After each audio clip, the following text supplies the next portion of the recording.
नमस्कार, मैं रेखा सोलंकी, सहायक आचार्य, राजकीय विधि महाविद्यालय, श्री गंगानगर।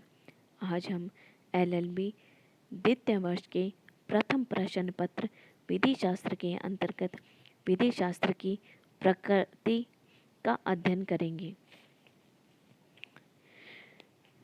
विधि शास्त्र विधि के आवश्यक सिद्धांतों तथा तत्वों का विश्लेषण करता है।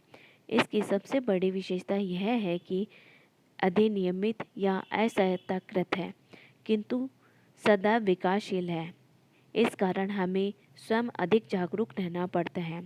अनेक भ्रांतियां आ सकती हैं, जिनका निवारण बहुत सावधानी पूर्वक किया जाना चाहिए। इसी कारण उसका क्षेत्र सीमाबद्ध नहीं किया जाता।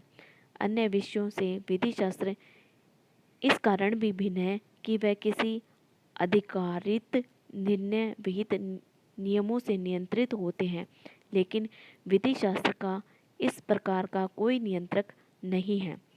इससे व्यवहारिक समस्याओं का निराकरण दोनों में भिन्न भिन्न पद्धतियों से होता है।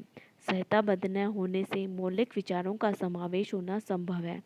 विचारों का चाहे मतव्य या मत भिन्नता विधि शास्त्र में स्थान मिल पाना संभव है। उदाहरण के लिए इसमें हमें अनेक सिद्धांतों का अध्ययन करना होता है, जिसमें एक दूसरे से भिन्नता है। विकासशील होने के नाते इसकी प्रकृति का सही निरूपण करना तथा इसके क्षेत्र की विभाजक रेखा खींचना आसान काम नहीं है।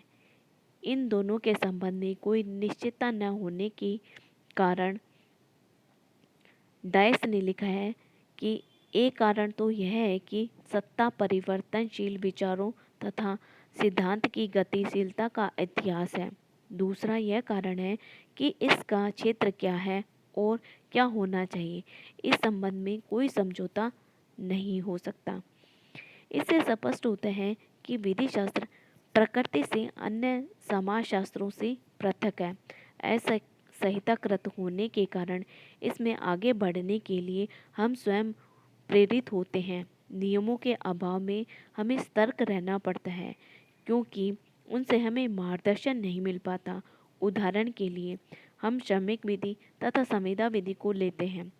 इसमें हम जानते हैं कि हमारा क्या अधिकार एवं दायित्व है।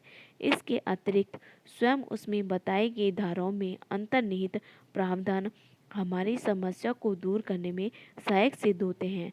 भ्रांतियों के लिए कम स्थान रहता है, लेकिन विधि शास्त्र की स्थिति उनसे भिन्न है। उसमें समस्याओं का समाधान हमें स्वयं करना पड़ता है। अधिक सावधानी और विवेक तथा अधिक जागरूक रहने की आवश्यकता रहती है। विधि शास्त्र समस्या जाल को काटता है, लेकिन इसके लिए उसे अधिनियमित या सविधि रूपी शास्त्र नहीं मिल पा रहा है।